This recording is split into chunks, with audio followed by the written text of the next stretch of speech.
What we want to get from the gym is get the most stimulus for the least amount of fatigue. So stimulus to fatigue ratio. Your ability to put on strength and muscle tissue on your body per session is so tiny. So any hard session, even if you feel like you knocked out of the park, has an incredibly tiny stimulus. So per session, the stimulus is so small that any given session in strength training shouldn't really be that much volume. If you're a combat sports athlete, there's one disgusting habit I know you're all guilty of, and that's forgetting to clean your mouth guard. Did you know that the bacteria and mold that can grow in your mouth guard even overnight can cause dental and gum health problems and can make you super sick? And the last thing any combat sports athlete wants is to get sick right before that big fight or competition. That's why it's important to keep your mouth guard clean, which is why I use the Grilla Box self-cleaning mouth guard case. All you have to do is release the cleaning solution, shake, and drain. So convenient, you'll never have to wear an unwashed mouth guard again. Use code FIGHTERS10 for 10% off your Grilla Box order. I'm joined today by Roman Mori, Jiu-Jitsu brown belt, training under John Danaher at Kingsway, the new gym now, silver medalist at Worlds, former Army Ranger, making a name for himself by changing the narrative around weight training and strength and conditioning in grappling. Thank you so much for being here. I'm really excited to chat with you today. Thanks for having me. I really appreciate it. Awesome. So I heard you had a bit of a knee injury, but you're coming back to training. How's your knee feeling now? It is feeling a lot better. I'm not fully confident in it yet, but so basically what happened is I tore my meniscus last year, sometime early last year. I wasn't exactly sure when the injury happened, but it kind of deteriorated from being an irritation to my knee started locking. So I basically had to compete the entire year last year with the fear that in competition, my knee would lock on me, which was terrifying. And after 3 days, I actually had 2 MRIs done on it and they couldn't find out what was wrong with it. And 3 days after Worlds, I went and had my knee cut open. They looked inside and they were like, yeah, your meniscus is torn. And then I had to make the decision whether I wanted to repair it or cut out, like trim it. And I was like, I just got second at Worlds. Like, let's go. Like, I want to get back on the mats, cut it out. And then they were like, actually, if we were to cut it out, we'd have to cut your entire meniscus out. And that's medical malpractice. So we're not going to let you do that. And I was like, oh, that's like a huge hit to me. But then this magical thing happened I was like, okay, I guess if I can't train, I might as well start posting on social media. And here we are. Wow. Okay, so that, first of all, that sounds horrible. I'm super sorry you had to go through that. So you had like the meniscus repair surgery, I imagine. And what has the recovery process been like from a surgery like that? Yeah, so the first, 6 weeks, basically I was in a locked out straightened brace. The first couple of days actually was really rough. It felt like obviously somebody had just completely ripped my knee open, which they did. I couldn't put weight on it. I couldn't do anything. Like I was bedridden. It was terrible. It wasn't that painful, but there were some times where it was kind of painful. And then, like I said, about 6 weeks in a brace. And then once I got out of I unlocked the brace and I could kind of walk around for a couple weeks. And then once I got out of the brace, I was able to slowly return or reintegrate into like resistance training, like very light, basically building back up from ground zero. And my thought with that was, as soon as I can, I want to start getting my strength and mobility back. I would say I'm very close to having my strength back, but getting the mobility back has been the biggest hurdle. It's like, I feel like the body has a very intuitive sense of trying to protect itself. And because it knows and I can perceive some tightness in that area, it doesn't want to go into like full knee flexion, which is a problem, especially in jiu-jitsu. So right now, what the hurdle I'm trying to get over is getting that back specifically. But the rehab itself, I didn't go to a PT or anything. Maybe I should have. But the rehab itself, in terms of returning to exercise, has been fairly straightforward, and it feels strong and it feels healthy. Okay. Well, I'm glad you're able to come back. I saw some photos on your Instagram of you back to jiu-jitsu now. Yes. Yeah. So when were you able to come back to train? So I had my surgery January 15th or something like that. And then a couple weeks ago, maybe 2 weeks ago, I just came back to like a couple open mats just to, without sounding like, arrogant. I can go to an open mat at pretty much any gym and kind of control all of the rounds and the pacing. At Kingsway, if I'm, training with Patrick Gaudio, it's like I can't control that. Like he's gonna kill me. So I have to. So I waited a little bit to return to real training. Did a couple open mats, and now that Kingsway's open on its Friday, Wednesday, I did my first real hard practice. Got beat up for sure. I'm out of shape a bit, and I've been out of practice for about 6 months. But that was my first real pro, I guess, session back. Well, that's great that you're able to come back to the pro sessions. I know Yeah, it's probably seemed like it's been forever to get to this moment, but yeah, you're here and that's awesome.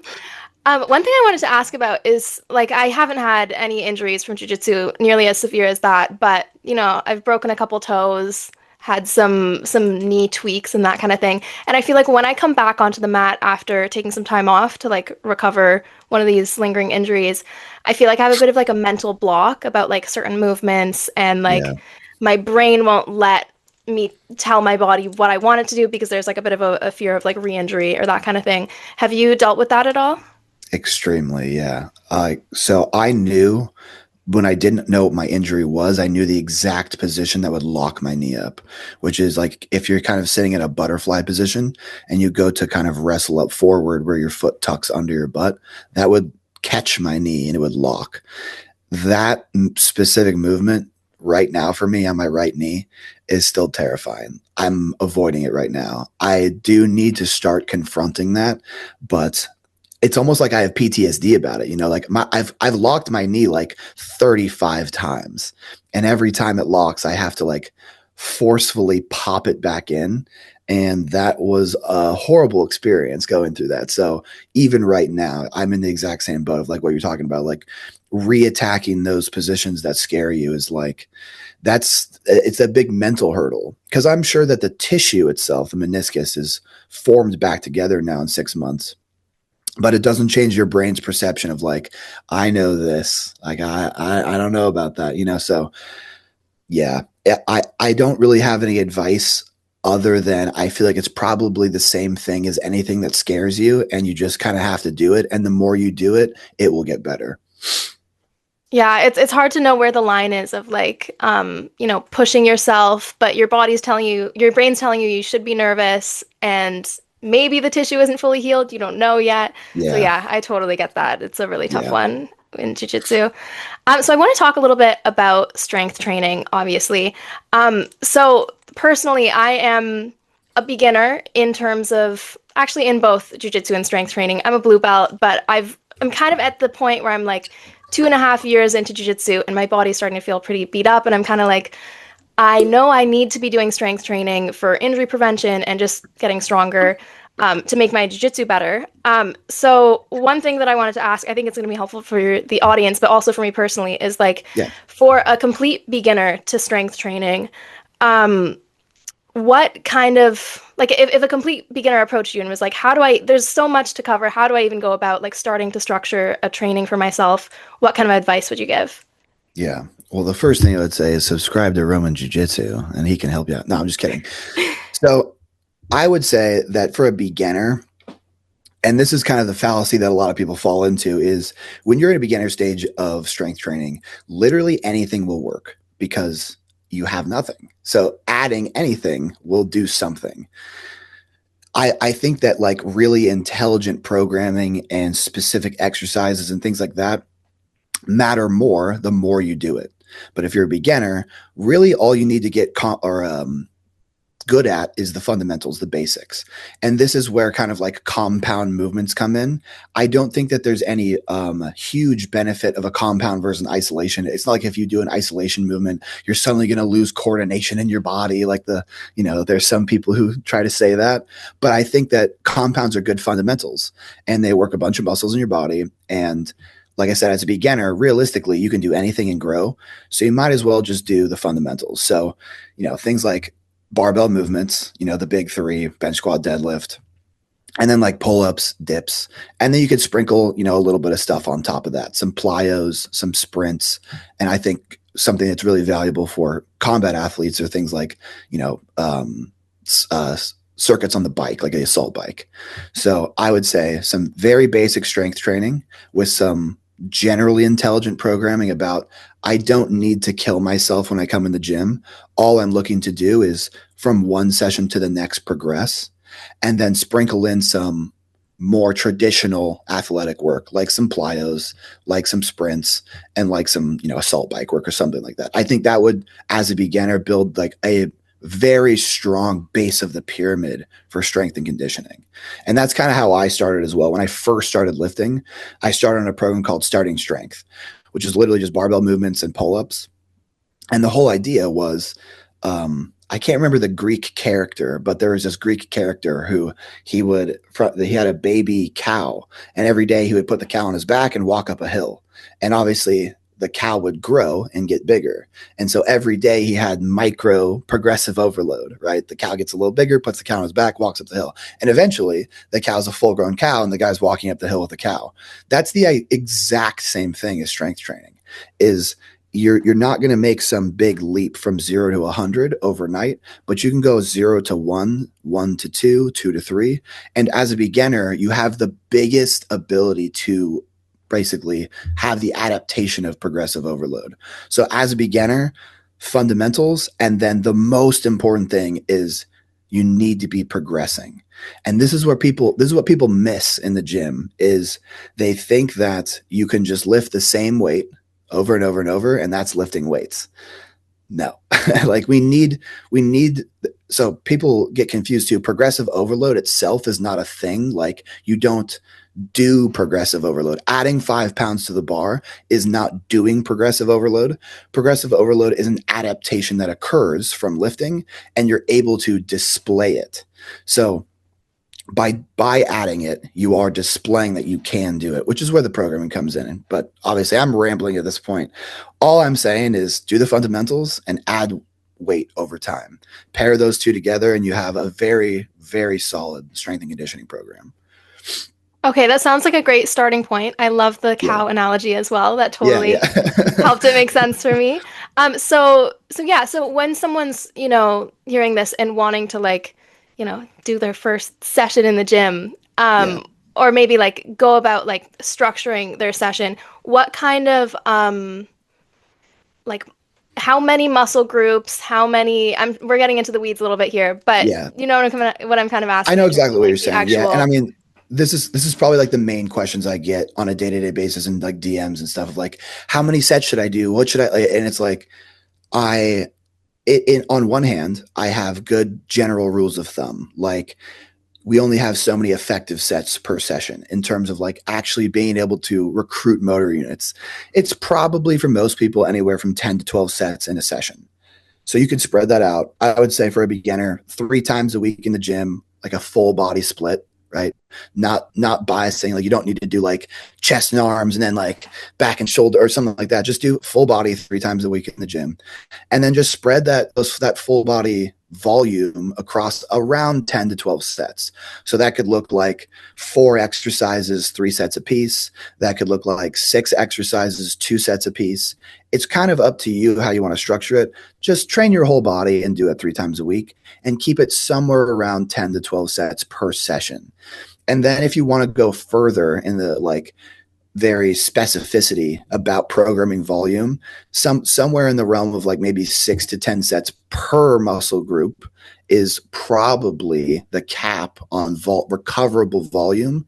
But then once again, now we're gonna have to talk about frequency. If you're doing it twice a week, you have more sleeps, rest periods between those frequency. And if you're doing it 3, you have less. So each session is gonna require less volume. But that's getting in the weeds. I would say a good starting point is 3 times a week, full body, somewhere in the realm of 10 to 12 effective sets for each session. And then you can allocate more of those sets towards things that you want to bias to grow or get stronger.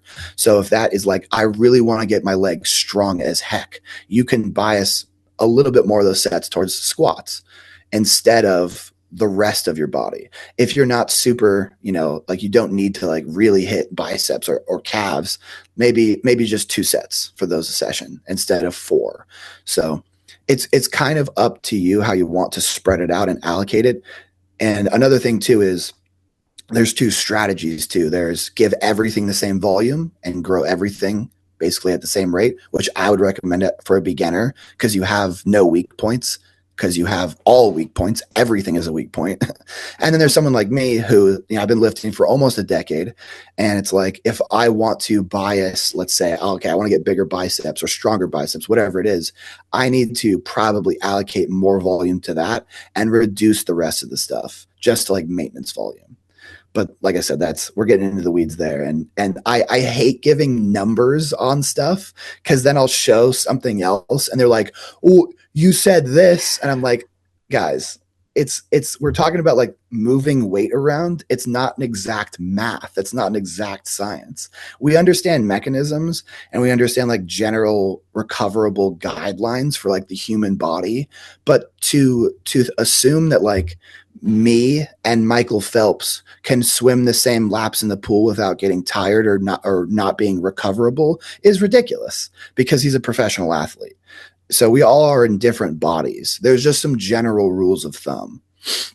Okay, yeah, that makes sense. Yeah, I'm sure you get these questions every Yeah. single day. Yeah. So one thing you mentioned about targeting certain muscle groups brings me to another question I wanted to ask, which was, I'm sure there's probably a lot of answers you can come up with for this, but a lot of people in jiu-jitsu like are kind of resistant to strength training because they just want to be on the mats, and strength I training know. is a little bit boring and compared to like fighting people, 100%. So like if someone's a little bit like not wanting to dedicate a ton of time but wanting to make their jiu-jitsu better through lifting, what are just like a couple muscle groups that you would recommend to focus on? Yeah, so I would think about it in two ways. I would either go about it from like general movement patterns, like the fundamental movement patterns of like strength training, or you could go about it from the muscle group perspective. If you go about it from the muscle group perspective, you're thinking about, um, I can give you the answer, which is your whole body is used in jiu-jitsu. So that's kind of a hard thing to like think about. Well, I'm using my entire body. So I would say just, and it kind of goes back to how I would structure a program for a beginner, is just do the like fundamental time tested, like S tier, widely accepted gold standard for movement patterns, which is you need a squat, and it doesn't need to be a barbell back squat. It can be a hack squat. It can be a Zercher squat. It can be a front squat. Just squat. You need a hinge, and it doesn't need to be a deadlift. It can be a RDL, can be a Smith RDL. It doesn't matter. You're it's the same thing.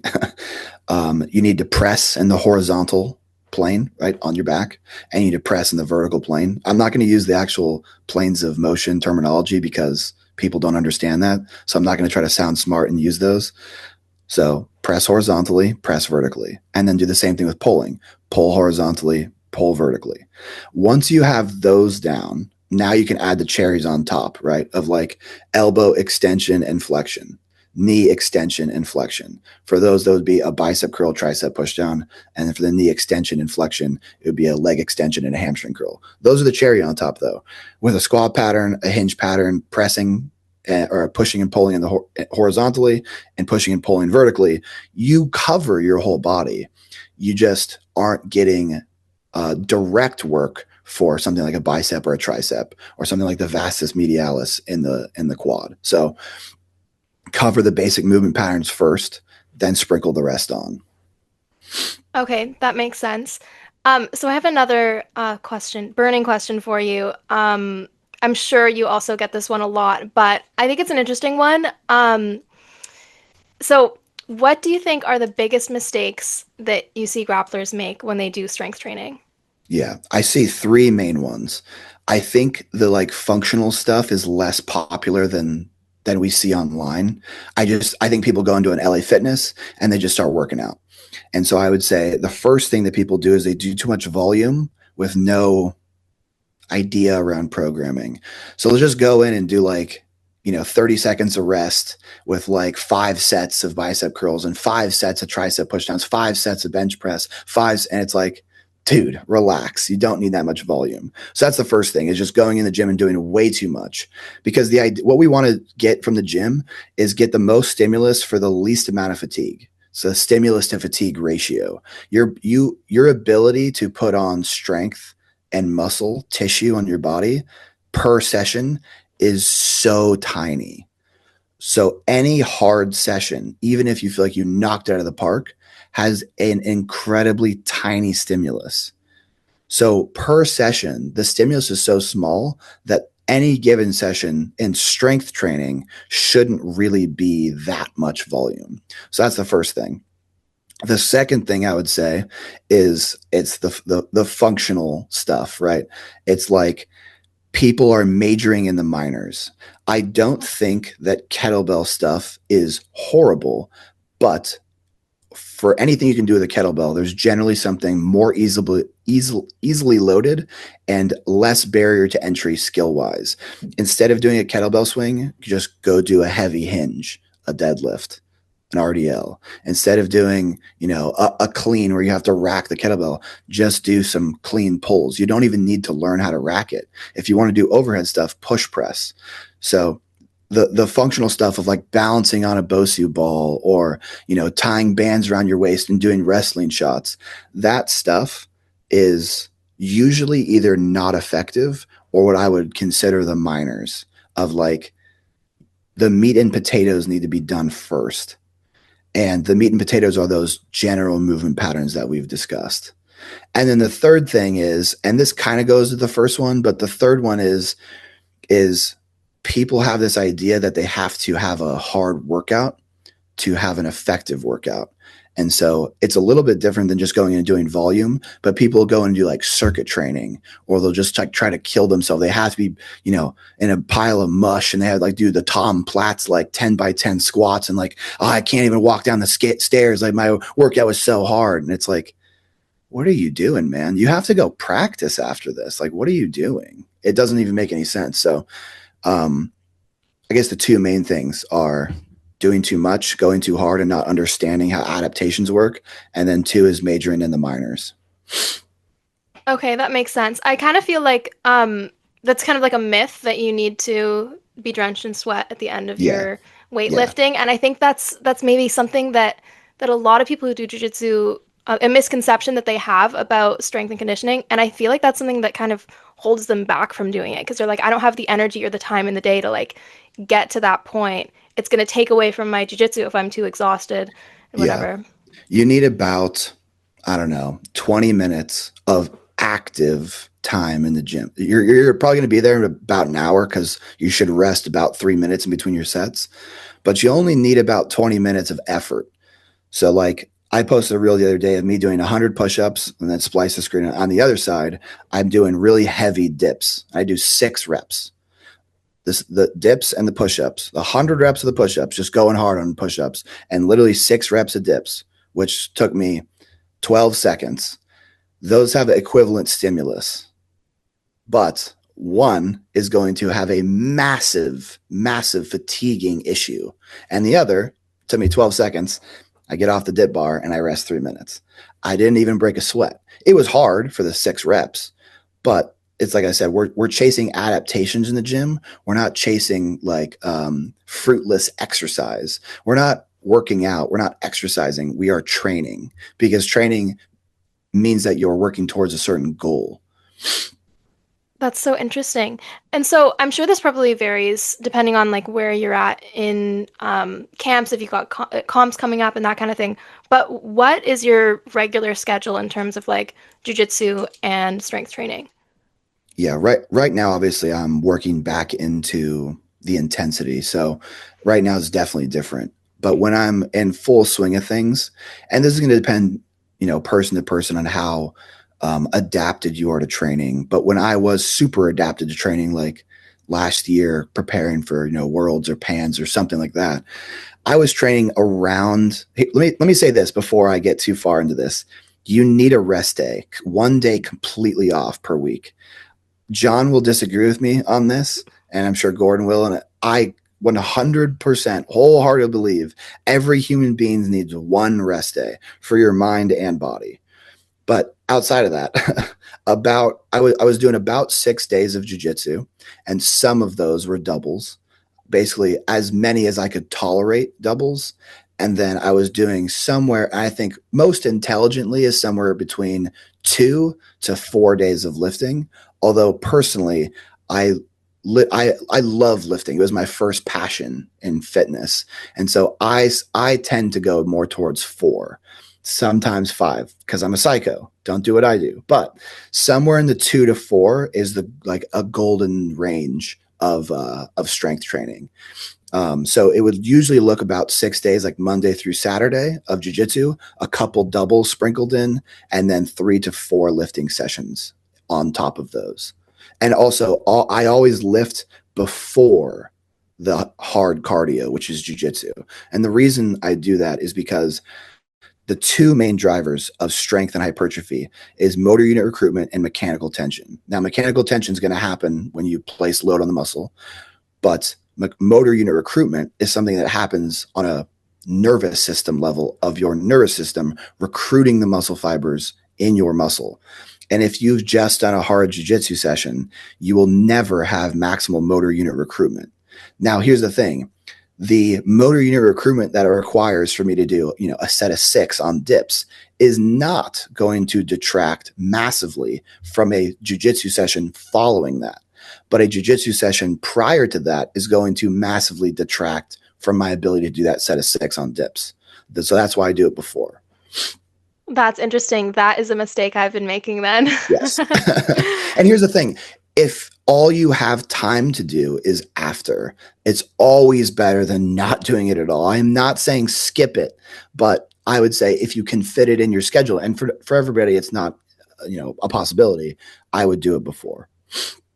Okay, interesting. Yeah, I'm definitely I do have time in the morning, so I'm gonna try to see how it feels. Because I feel like also I've been like subscribing to the belief that like if I'm tired after lifting weights, it's better. And obviously if I do jiu-jitsu before, I'm gonna be exhausted if I try to do more. So yeah, interesting. Yes. Yeah. So I want to talk a little bit about your whole like jiu-jitsu journey, and specifically like what got you into jiu-jitsu in the first place. What got you through the doors of your first jiu-jitsu gym? Yeah, I think this is actually a pretty interesting story. And it's not just because it's my story, but maybe it is, but we'll see. So I was in the Army before I started jiu-jitsu. I was an Army Ranger, so I was like in a special operations unit. And one of the things that I always was kind of jealous of is there were some guys that were like wrestlers. And when you would first get to like the unit, like you'd kind of get like beat up a little bit because you're like the new guy. And I was always like, man, I wish I had like, like a martial art or something. I think that would be cool. But anyway, fast forward a couple of years. I was on deployment. I was in Syria and I was listening to podcasts because there's some downtime on deployments. And I was listening to like Joe Rogan podcasts, and you'd think it was Joe Rogan that got me into jiu-jitsu because he speaks about it so much, but I just really wasn't interested in it that much. And I had run out of podcasts to listen to because I would always skip the MMA show ones because those are separate from the regular JRE episodes. And I was like, man, I guess I'll give one of these a try. And I was scrolling through them and I saw this thumbnail of this man wearing a skin tight green, like leopard print thing. And I was like, what is this? This is weird. And I clicked on it and I was like, okay, I'll listen to this. And it was John Danaher breaking down Gordon Ryan's ADCC 2017 win over Cyborg, where he put him into cross-ashi, got him into double trouble, and inside heel hooked him. And I was listening to John break down this like incredibly complex, like human puzzle of like what I was looking at seemingly nonsense. And I was like, how is this happening? How is he like tying this guy's leg up and then the match is already over? What is happening? And I listened to that episode and I'm like, I have to do this when I get back. So I like got up, I ran over to like my little buddy's little thing he was living in. And I was like, dude, we're doing jiu-jitsu when we get back. And I remember like we looked up like a couple of YouTube videos from John Danaher, like how to do an arm bar. And like we were terrible, but like we were just trying to figure out what was going on. But anyway, when I got back, I went and signed up at a jiu-jitsu gym. I was in Georgia, and I signed up at a jiu-jitsu gym in Georgia. And then I got out of the Army maybe 3 or 4 months after that. And I went to college in Arizona, University of Arizona. And I was doing jiu-jitsu over there. And that's when I got like very competitive about it. I was like, oh, I think I can like be good at this sport. And that's what kind of sparked my like competition drive. And then when I graduated from college, I was like, okay, I have 2 options. I have a finance degree. I was like, I have 2 options. I can start a finance career right now and do a 9 to 5, or I at the time I was like 27 years old. I'm like, I've got a couple good years left in the body to try to be a professional athlete. Let's move to Austin, Texas and be a professional jiu-jitsu athlete. So that's what I did. If you do jiu-jitsu but don't train your grip strength, you're losing out on a huge advantage you could have over your opponents. Labz has developed a tool to help you improve grip, wrist, and forearm strength all in one motion. Their forearm roller allows for you to customize the resistance, isolate one arm at a time, and take your grip strength to the next level. Frustrate your opponents with unbreakable grips using Labz. Use code FIGHTERS10 for 10% off your Labz order. Wow, that is such a funny story, especially because it was John that got you into it and your first exposure to jiu-jitsu, and now you're taking his classes. He's your coach. That's crazy. It was a very surreal experience to arrive in Austin, Texas, walk in the door, and then like John Danaher is sitting there, and I'm like, this is like a weird full circle moment. Totally. So how did the connection with Danaher come about, and how did you start training with the New Wave guys? Yeah, so John all of last year, and honestly for the last couple of years, was training like New Wave classes out of Renzo Gracie Austin. It was just like kind of open to everybody. So when I moved there last year, that's like, it was just, you could just go in and just train there. And that's how I started training with him. It wasn't anything special. It wasn't like I got invited to do it or anything. It was just kind of open to everybody. And so that's how I started training under him. That's super cool. And so do you remember anything about like your very first jiu-jitsu class? Oh yeah. Yeah. And so that's actually another funny story because he lives in Austin now. So I started my first jiu-jitsu class and I was doing well against the other white belts, like in the live sparring portion. I knew how to intuitively move my body and like not get immediately swept and stuff like that. And so I was doing well against the other white belts. You know, I was like 6'3", 220 at the time. And I remember I was in the gi, and I remember this like 170-pound blue belt was like, do you want to roll? And I'm like, yeah, sure. And little did I know that the only reason he was a blue belt is because he was a black belt in judo. And I'm like, yeah, sure. So we go to like wrestle or whatever, and he just grabs, I think it was like a sleeve and a collar, and just hip toss me head over heels onto my back. And I was like, because at first I was like, man, these guys suck. Like, I'm going to be good at this. And then he did that to me, and I was like, oh, okay. One, I'm terrible. And two, this actually works. And then he went on to like submit me with like an Americana from close guard or something. Like I was in close guard on my back and he submitted me like just like random stuff. And I was like, oh my God, this is embarrassing. And then funny enough, that guy's name is Matt Copra. He lives in Austin now, which is crazy. So another full circle moment there as well. That's super funny. I think that a lot of people, obviously, well, everyone who starts jiu-jitsu has a moment where they're like, oh my gosh, like I suck, like in the first, either the first class or like the first couple weeks or so. But, you know, I think it's interesting for people that like are strong and are big when they come into jiu-jitsu. They can kind of get away with using strength and muscling out of things and, you know, being heavy on top for like the first little while. So what was the process like for you of stepping back and realizing like, oh, this is not, I'm not using jiu-jitsu right now. I need to not use strength and learn some technique? It was two things. So one, I knew that I didn't have a wrestling background. So I knew I needed some answer for that. And so that's why I started prioritizing like playing guard and learning that, even though I was a bigger guy. And two is, I think it was my first like white belt tournament. I won gold in my white belt division, but then there was like another division. I think it might've been like the intermediate or something that I entered because I thought I was hot shit, you know? And there was like a wrestler, like a college wrestler, and he beat me by like a takedown. And I'm an extremely competitive person. And I was like, I'm never losing again. That's never going to happen again. I need an answer to this. And that's when I discovered guard with leg locks.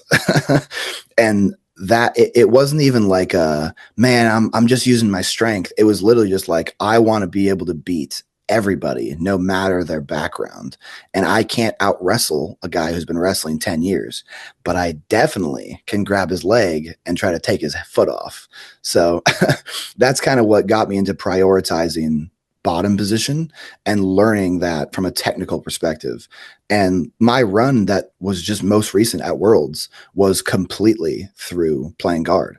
The only wrestling that I did was wrestling up from a guard position. So, it's really me and the other guy who beat me in the finals, who I beat 6 weeks prior, that we're always going back and forth with.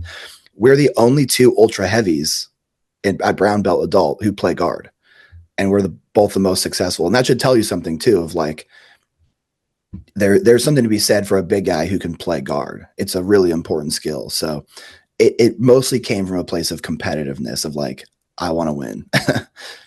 Yeah, totally. I kind of feel like in order to reach the level that you've reached, you have to have like that hating to lose competitive drive for sure.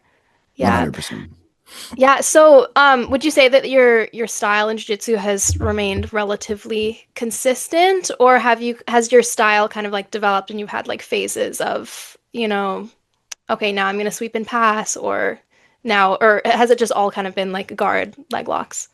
Yeah, I've definitely gone through phases for sure. The phase that I'm in right now is I feel like I have a very complete game, and I can attribute that to John because we train everything.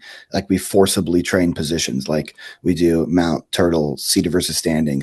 Like, we do everything. So I feel like I have I'm not like all around the best at everything, but I feel like I'm competent at everything. So I feel like I have a more complete game now. But the phases that I went through for sure was like, when I first started, I was like, I'm good on top. Like, people can't sweep me. Like, I'm good on top.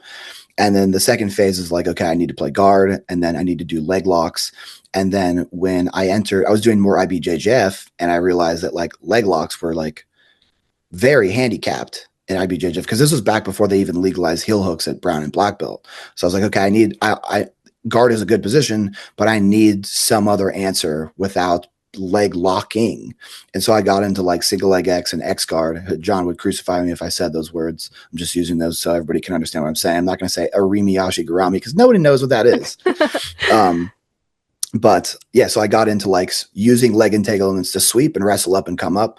And then when I learned how to sweep better, I also learned how to pass better. So I was getting on top more. And that's when I really fleshed out my passing game. So it kind of went from like top, guard, leg locks, sweeping, passing. And then when I arrived and then I started prioritizing wrestling, but not as much. And then when I arrived in Austin, we literally had standing rounds every single day. And so I got very comfortable and confident in standing. And I actually had a match like last July with Linus, who recently won Purple Belt Worlds. And I wrestled him the whole match. And I ended up beating him. But that was another confidence booster of like, okay, I can not only do this in practice, I can do this in competition as well. Yeah, totally. And so tell us a little bit about like John's coaching style. You've mentioned that it has, changed your game, obviously, but he is renowned as like the best coach of this generation, and he does things his own way, and it's an interesting way, and he's a bit secretive about it. I don't know how much you can share with us, but tell us a bit about like his coaching style and what you like about his classes. I honestly don't even think that there is anything I can say like secretive, because he puts so much instructional content out there. Like, you can learn from John. I think the thing that makes John a masterclass in teaching and knowledge is that he literally knows everything, because all John does is this: he coaches and watches tape. He knows every position, I've never seen him not have. You ever seen like in a jiu-jitsu class where somebody asks the black belt like, how do I do this? And they kind of give you like, well, don't get there, kind of move your knee.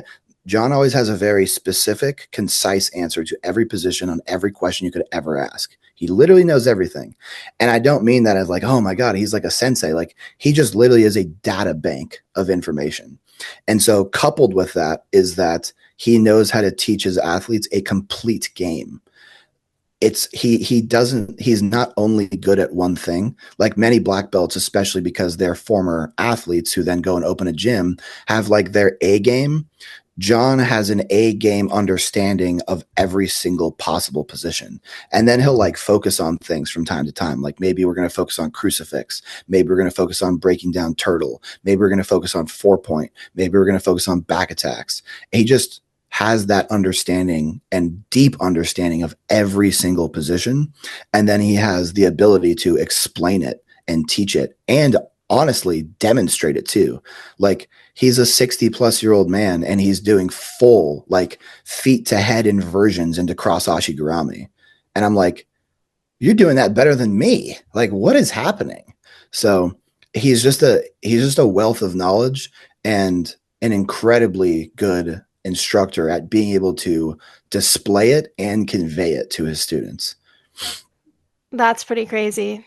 Yeah. Yeah, that would be crazy to just be like not or just like have the jiu-jitsu encyclopedia walking around Yeah. ready to answer all of your questions. Yeah. That's Somebody will super ask cool. like an obscure question, like, hey, I have a seatbelt and I'm on the right side of this guy and I'm like trying not to get him to turtle again. And most instructors would be like, yeah, try to like push him to the left a little bit. No, John will be like, yeah, too easy. Go out further on the mat. Okay, now when he goes to his left shoulder, cartwheel over the top and land with your right knee behind his back as a wedge. And I'm like, how do you even know that? That's hilarious. The other part of that too is I feel like most people would have to like try something and be like, I don't know, let's see how I do it. Because it's not something that you just like No, have that can thought just about, verbally really. articulate. Yeah, Yeah, yeah. yeah. That's crazy. That's super cool. So one question I like to ask people who have been in the sport for a long time, is what is your funniest training story? Um, I think the funniest one is probably when I got put to sleep for the first time, which was actually in front of John. So we were training. It was like any other training session. One of my training partners is a little bit smaller than me. His name's Jonathan. He's really, really good. I think he won like American Nationals at brown belt. So you can't give Jonathan any slack. And that day I was like, I'm 50 pounds heavier than you. Like this is an easy round for me.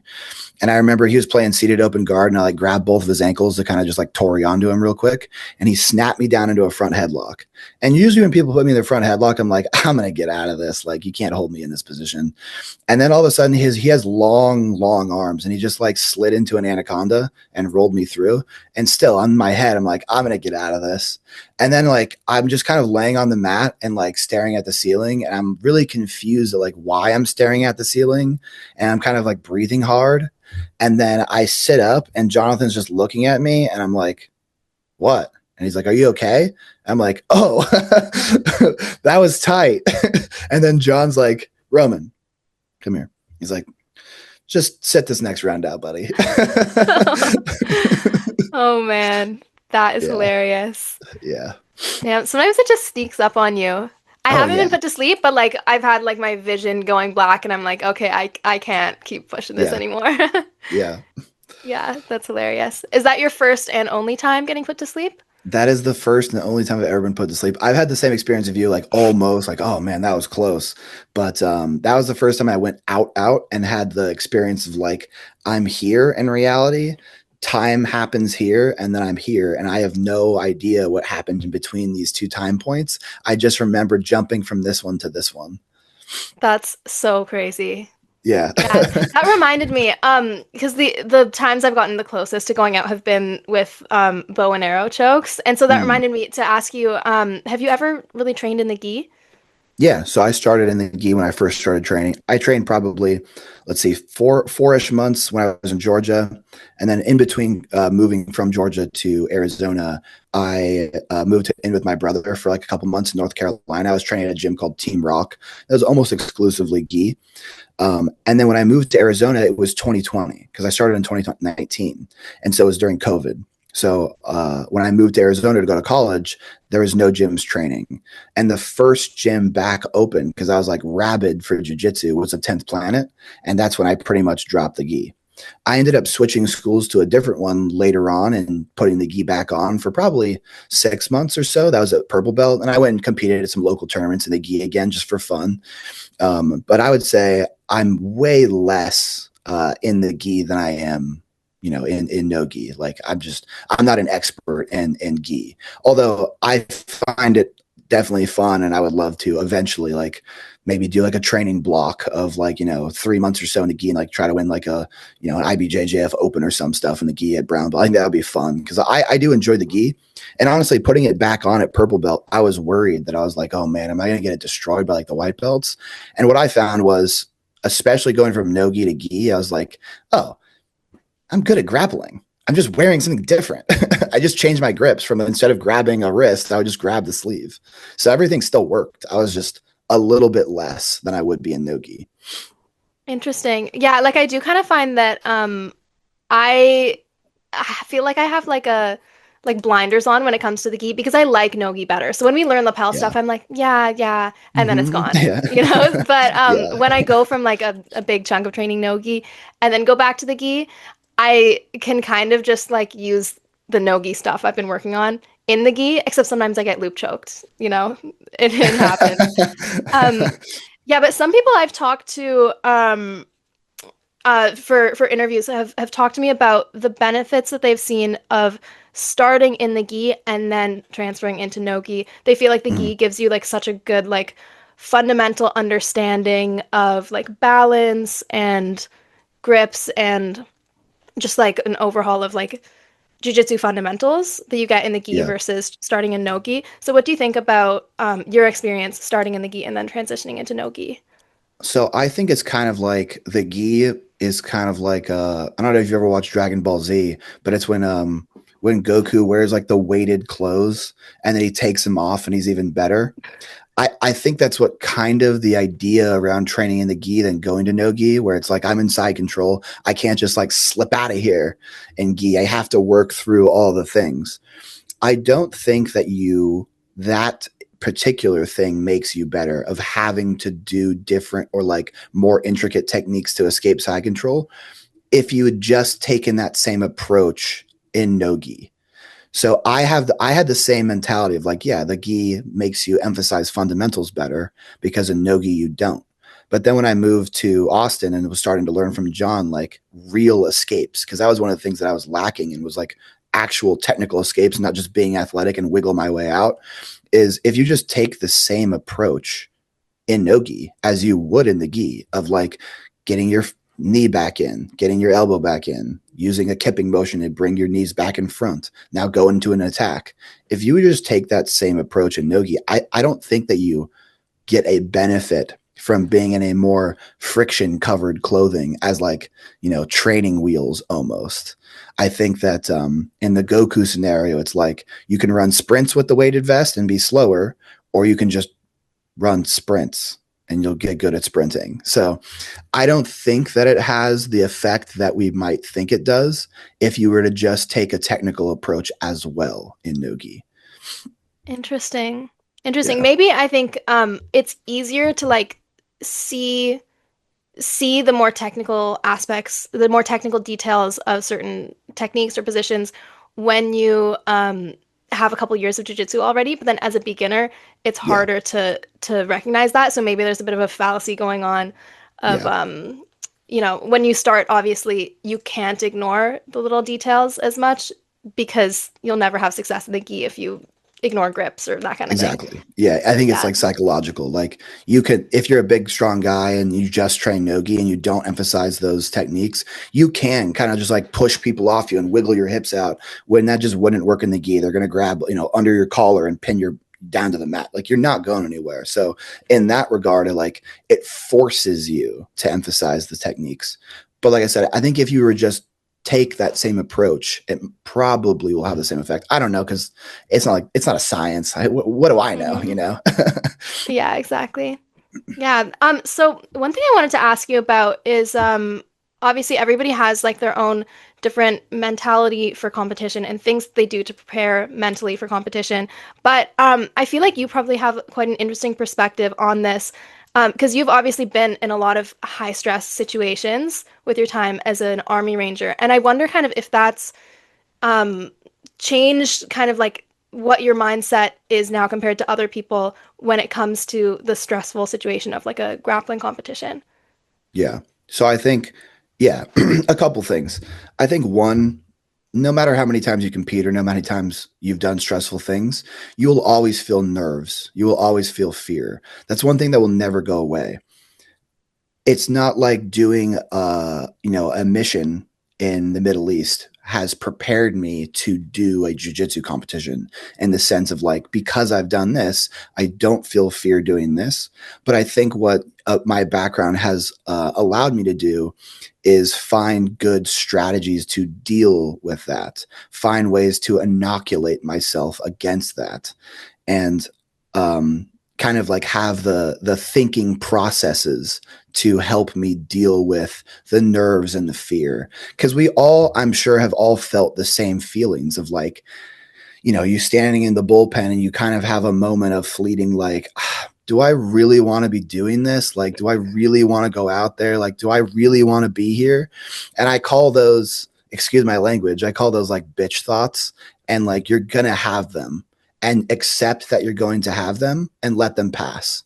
And then prepare yourself mentally, whether that be calming yourself down or exciting yourself. Like, yeah, this is fun. I like doing this. I'm good at this. Like, I'm ready to go. Like, I'm good at jujitsu. I'm going to go win. Or it's like, okay, I feel good. I'm calm. I have sound mind and body. I'm ready to go. So understanding that like you are going to feel these feelings, you are going to feel those thoughts. They just don't mean anything unless you give them value, unless you start going down the rabbit hole of, oh man, like, oh, I don't want to be here. I don't want to do this anymore. Oh God, like this guy's just going to beat me. I'm going to lose. Like, just let it pass. It will pass. And then start preparing yourself. And then I think another good thing to have, or something that's supplemental to that, is having a good team around you. And I don't necessarily mean like having like a coach in your corner all the time, but having somebody there who, makes you a little bit less on edge, who can like kind of, you can talk to or just like bounce ideas off of, or even just like be a human being. Because I think one of the things we get trapped into, even with a coach, is they're always like amping you up and ramping you up. Like, you ready to go? Like, let's do this. And like, sometimes it's better to just have somebody there of like, hey, you need some Gatorade, man? Yeah, thanks. Just like having somebody there to level you out. It's what I call like a handler. And it's a kind of a rare person. I had that when I was in Arizona. I had a buddy and his name's Willie. And he kind of fulfilled that role for me of like, he wasn't really there to coach me, but he was there to like handle me. Of like, he kind of dealt with the things of like looking at the screen and being like, hey, you got about 15 minutes or so till you're on. Hey, this match just wrapped up pretty quickly. You should start warming up now, start moving around. Having a guy there to help keep you even is very, very valuable, that I think no one really talks about that much.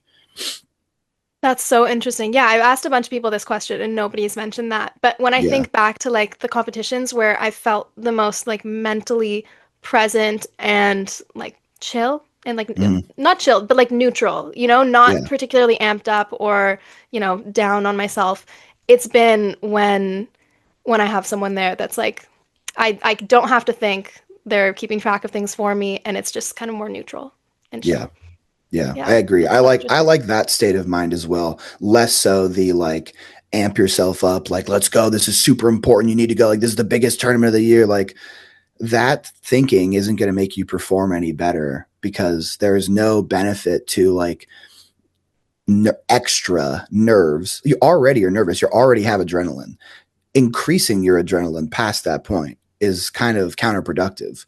Adrenaline is great for like, being fast and having strength and like giving effort when you need to give effort. It's like part of our biology, but you already have that. You're already nervous. You don't need somebody to turn that dial up. What you need to do is have the systems in place to get this, to be able to control this, because you already have the adrenaline. Yeah, totally. That's super interesting. I feel like a lot of people can benefit from that kind of advice. So I know we only have a couple minutes left, but I do want to talk to you a little bit about your social media. You've Sure. been doing amazing, growing a ton. So I know you started when you couldn't train and, needed something to do, which is amazing. And so tell us about like your process of figuring out what works and growing your platform, growing your style of content. So I think that there's I discovered this accidentally. There's a recipe, and it's the dirty secret of social media, of being able to provide value to your audience and give them a reason to follow you and to want more of you, while simultaneously being slightly controversial. And that formula might not work for everybody, but I accidentally discovered this when I posted my very first video.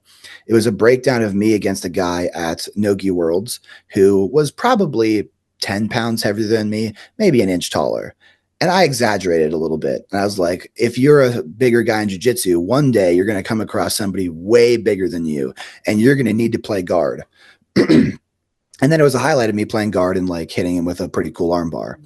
And that video popped off, did like 500,000 views, and I got like 5,000 followers from it.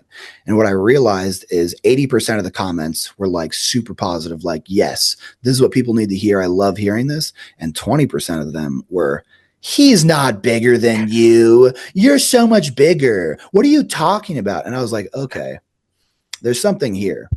So if I can give real value, teach people things, but also piss them off a little bit, they're going to stick around. They're going to comment. They're going to like it. They're going to share it. They're going to, what do you think about this? So I don't necessarily think that every video you have to be rage baiting people, but this, like I said, the dirty secret to social media is that, and it sucks because the reality is like, for example, yesterday or 2 days ago, I posted, a reel about like me working out, and one was like going super slow, and then one was just working out normally, and I was like, can we stop pretending going super slow is effective, which is a little bit rage baiting. And it got like 150,000 views. And then the following day I posted a reel that went into the science behind why passive tension in the eccentric is not stimulating and why the concentric portion is. So it was like teaching content, like I posted this rage bait, but here's why. And that one flopped, because social media doesn't give value to things that aren't entertaining. And it's the unfortunate truth of you have to be valuable and entertaining. Sometimes that might be a little controversial, right? Some guy flipping a kettlebell around and I get on the mic and I go, what the hell are you doing? Is entertaining and people will watch it. And it is the unfortunate truth of social media, but that's kind of how social media works. We give value to entertaining things, and then we give credibility to people that have followers, even though none of those mean anything. Yeah, no, it's such a fine line to walk, because obviously you don't want to be disliked on the internet. You want, you want to grow like people that want to hear what you have to say and that like find you interesting and want to learn from you. But part of how you grow that is by being a little bit controversial. But Yeah. obviously you don't want to be too controversial that people start being like, nah, fuck this guy, unfollow. Yeah. Yeah, it's like it's like a pendulum of, if you push it too far, you'll fall the other direction. And if you look at like accounts that only purely rage bait, that are just there to be controversial, they'll get really crazy views, and you'll click on their profile and they'll have like 1,000 followers. And you're like, how do you have like 2-3 million view videos and no one's following you? And you really realize that no one follows you just for pissing them off. So that's, yeah, like you said, there's the balance to strike of like, here's why flipping around a kettlebell is dumb, because I have this thing that I'm going to explain to you of like, here's how strength training works. It can't just be like, look at this idiot. It can't just be that. And also the other unfortunate thing too on social media is like, good information doesn't stand alone. It will die. You sometimes have to say, this is the good information, and this is also why the bad information is stupid. It comes with the territory of social media. It's just like, good information, it just doesn't stand by itself. It's like the thing I posted of like, here's why passive tension in the is not stimulating, and nobody watches it. But if I stitch a reel of the guy like the other day of I can't remember his name, of the MMA guy talking about why his like functional pattern stuff is working, I'm like, listen, this is not how training works. People eat it up. So there has to be a balance. Yeah, totally. So I know we have to go in a couple minutes. So before we finish up, do you have like anything coming up, or any, I know you sell your Jack Grappler programs, anything to mention before we finish up? Any sponsors to shout out or anything? No sponsors at the moment. I'm open to it. Hit me up, guys. I just, Yeah. But yeah, so yeah, you can find me on Instagram, YouTube, and TikTok. On YouTube and or excuse me, TikTok and Instagram, it's Roman, my name, Jiu-Jitsu. And then YouTube is just Roman Mori, my full name. But other than that, yeah, I have coaching, I got programs, I got teams and stuff like group coaching. But yeah, it's pretty easy to find me. I'm probably pissing off a kettlebell guy or talking about how lifting works or posting about jujitsu stuff. But in terms of competitions, I'm just getting back to training right now. I really have nothing on the books. Hopefully soon, maybe on a show or something where they can actually pay me to grapple. But we'll see. All right, awesome. Well, best of luck with your return to jiu-jitsu, and it was great chatting with you today. Have a great rest of your day. Sweet. Thank you so much. All right, thank you.